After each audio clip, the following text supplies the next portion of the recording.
খুব কষ্ট কৰি এজন ল'ৰাই আজি হাইস্কুল শিক্ষান্ত পৰীক্ষাত ভাল ৰিজাল্ট কৰিবলৈ সক্ষম হৈছে।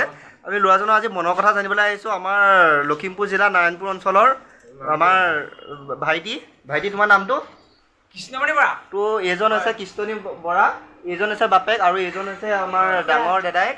তো দুইজনৰ সৈতে আমি কথা পাতিম। তেন্তে ব'লক আমি আজি ভিডিঅ'টো আৰম্ভ কৰোঁ। তো দাদা, প্ৰথমতে দাদাইকৰ মনৰ কথাটো জানিম। দাদা আপোনাৰ নামটো?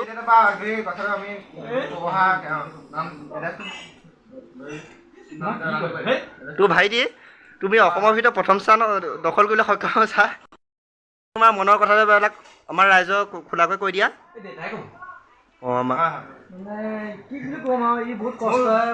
দুখ লাগিছে মনটো, বহুত কষ্টকে পঢ়াইছিলো মোৰ ভাইটি। হয় হয় মই আজি বহুত সুখী হৈছোঁ, মই আনন্দ পাইছোঁ। কাৰণ এই বাৰত মানুহে মানে যেতিয়া ৰাতি অহা যোৱা কৰি থাকে ইফালৰ পৰা সিফালে, তেতিয়া এই লাইটৰ পোহৰত পঢ়িছিলে, চিগাৰেটৰ পোহৰতো কেতিয়াবা পঢ়িবলগীয়া হৈছিলে। আৰু মানুহে ৰাতি কাৰেণ্ট নাথাকে সিহঁতৰ কাৰেণ্ট নাথাকে কাৰণটো হ'ল সি মানুহ ঘৰত নাথাকে, প্ৰায় বাটত ঘূৰি ফুৰিবলৈ হয়। সি কেতিয়াবা এই বাটত কিবা চিপ কিবা যদি অন্য যিকোনো মনৰ কথাবিলাক জানি লওঁ আহক। নমস্কাৰ। ইয়াক আৰু সৰুৰ পৰা ইমান বহুত ডাঙৰ দীঘল কৰি তুলিছিলোঁ আমি। সি মানে জন্মগত অকণমান অসুবিধা আছিলে তাৰ, মানে কি এলিয়েনটো গতে মানুহে হাঁহে ওলাই যাব নোৱাৰে, এলিয়েনটো বুলি গ্ৰহণ কৰে। আমাৰ বেয়াও লাগে যথেষ্ট।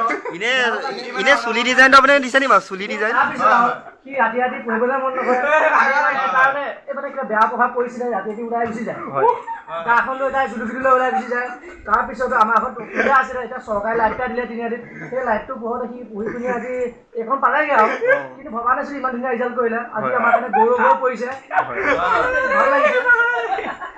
ল'ৰাজনে ফূৰ্তিতে থাকিব পৰা নাই যে প্ৰথম স্থান দখল কৰিবলৈ সক্ষম হৈছে। ভাইটি, তোমাৰ চুলি ষ্টাইলটোৰ বিষয়ে কিবা ক'বা? তাৰ সময়ত ল'ৰা ছোৱালী স্কুললৈ যায়, ই মাছলৈ যায়। এই বহুত মাছ বেছি মানে মাছলৈ যায়, কিতাপো লৈ যায়, তেনেকৈ অকণমান পঢ়িছিলে দিনত। আমি আগতে গৰু ওচৰলৈ যাওঁতে কিতাপ লৈ যোৱা শুনিছোঁ, এতিয়া প্ৰথমবাৰ শুনিছোঁ মাছলৈ যাওঁতে। মাছলৈ কিতাপ লৈ যায়, তাতে পঢ়েও, মাছো ধৰে, খাবলৈও হৈ যায়। তেনেকৈ কৰি আছে আৰু। পানী অভাৱ হোৱাৰ কাৰণে সি বাহিৰতে আৰু চৰকাৰে যে অকণ চকু মেলি চাই ইয়াক, অকণমান আৰ্থিক সাহায্য প্ৰদান কৰে। বাইকখন ল'বলৈ যথেষ্ট মন আছে, চৰকাৰে বাইকখন ল'বলৈ অকণ পইচা দিয়ে তাৰ সেইটো মন হেনো। ভাইটি, তোমাৰ কি বাইক পচন্দ হয়? ডিউক কি নাই? চৰকাৰে তাৰ পঢ়া শুনা বাদ দিয়ে বাইকখন যাতে সহায় কৰে। এইবাৰ বুলেট দিব। মানুহ ধৰক পেহীয়েকো আহি গ'ল খবৰ ল'বলৈ।